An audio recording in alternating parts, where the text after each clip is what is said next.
Hi guys, a little taste of Octennial there for you. Yeah, Octennial.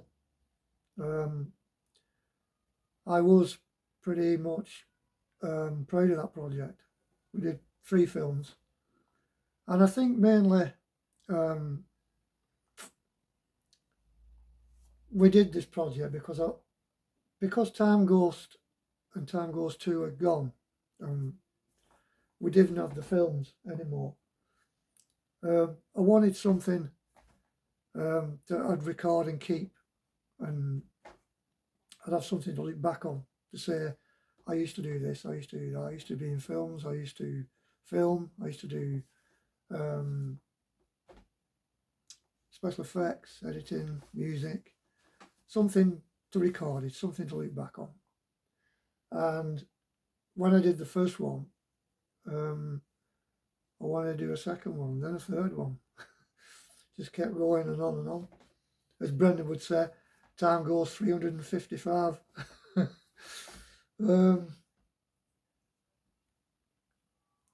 Yeah, it was mainly based on Time Ghost, really. It was just a bigger version of it. I wanted to put a bit more into it, using some of the characters were the same, except this time it was a bigger outlook on it, bigger characters. A lot of actors in it as well. We got a lot of help, as well as me and Kev. There was Barry Barnett, Julie Burkett, Melanie Letchford, Rebecca Moss, Danielle Rothwell, Peter Anderson. I think I've covered everybody there, have I? Yeah.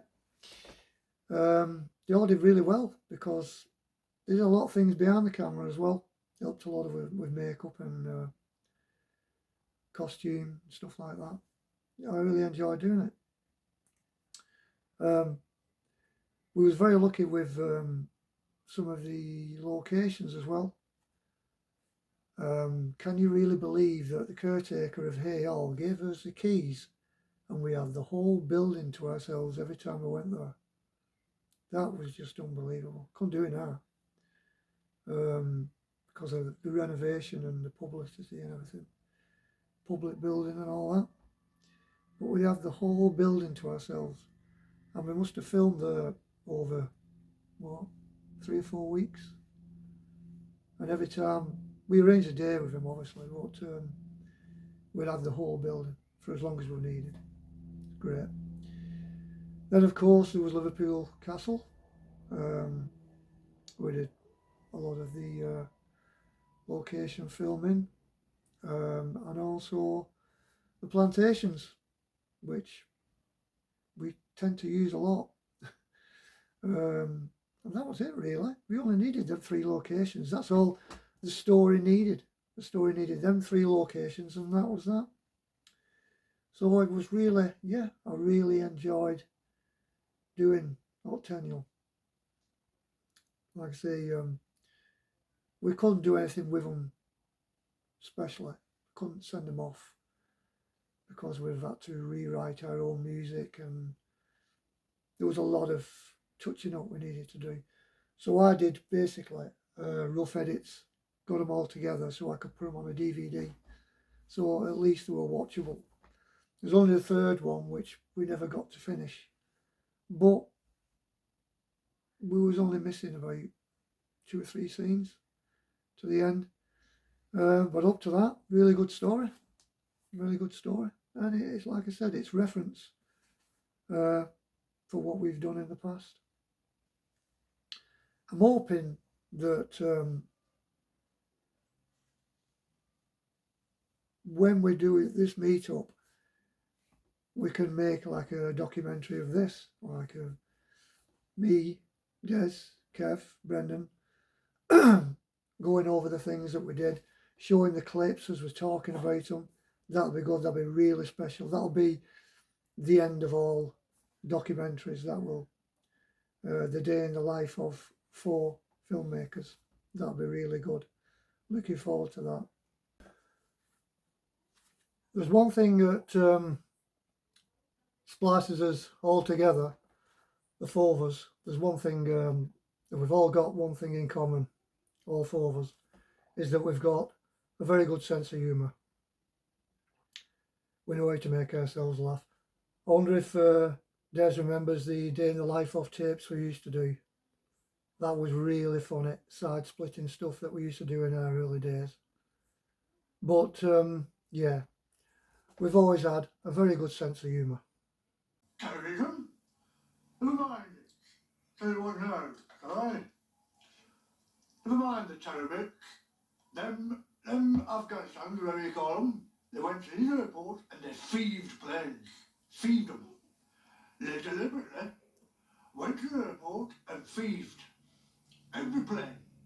Now that's thieving. That to me is more criminal activity than terrorism, right? Because the thieves, they like our job. They can't keep their hands off. And that's what it is. They've gone into them airports and they've thieved aeroplanes. That's my opinion, anyway.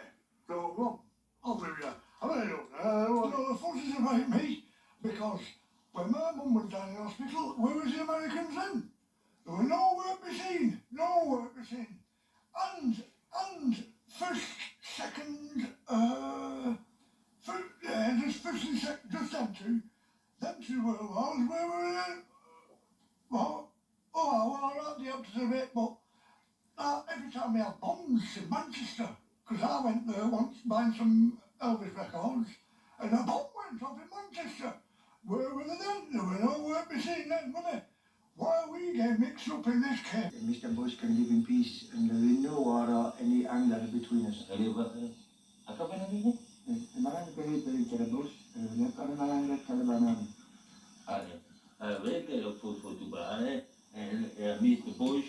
Mr. Bush, arrête pour ouvrir par la cara.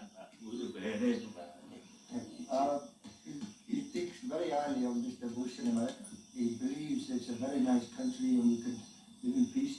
He has no anger with him at all. أنا برجع عملية Mr. Bush. على fucking wanker. Very good, but He believes that President Bush is a very good politician. Yeah. He believes he's a good president and he's very. I have a bit of English. A twat. In Afghanistan mean a good speaker. Yeah, Very good. Good speaker. Good speaker. Bob. Sir Bob. Hi. We're getting a little bit serious here now on Fox News. I'm here at the Pentagon, as you can see. Mr. Bush, the president, has just recently left. We're here to actually tell you, our listeners and viewers, about an appeal. The appeal is on behalf of the Red Cross and the United Nations appeal for all the people that have been affected by the terrible atrocities in New York on September 11th. What we here at Fox News have done is we've donated $100,000 to an appeal, but that money relies on you pledging your support. Once you match the amount of money that we've matched, all that money will go to the people who suffered in that atrocity. So what I need you to do, people, is to ring this number now, quickly as you can. It should be up on your screens now, and it's coming in. Okay, ring that number now. This is a Fox News appeal. So remember, phone this number, for fuck's sake. For fuck's sake, phone this number now. It's not all horror. I like doing horrors. I've always liked to do horror films, plays, because of my upbringing, really. Been brought up with Christopher Lee and Peter Cushing in the Hammer films, and then from then on it went to Jason Voorhees in the Friday 13th, Michael Myers in the Halloween films, and it progressed and progressed and progressed. And I've always been into that kind of thing. My whole room was plastered in Monster Mag posters that we used to get from the Market Hall in Wigan. every Saturday. Mum would treat me to a poster.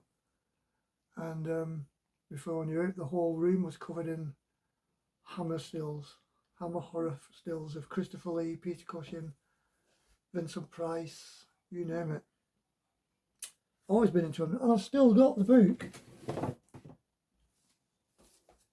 That is the second time I've got this book. The first time my mum bought it for me when I was 13 years of age. She bought it from Smith's, Wigan. Not W.H. Smith's bookshop in Market Street, I think it was. Is it Market Street? Yeah. She bought it there for, I think it was about £3.75. My wife reordered it for me. Got it from a specialist book place. Cost her £25. Cost of living, eh? Well, speaking of horror, I'd just like to leave you with this before I go. It's one of my favourite scenes that we did in Octennial. It's one of the best death scenes we've ever done. I forgot to mention earlier on that Sam Matthews was involved a lot with us in the making of the first Octennial and the second Octennial, and give us a lot of pointers and ideas how to do some good filming in a big large building, how to get good panning shots and so on. So I really enjoyed this one, so I'll leave you with this, and then until then I'll see you again.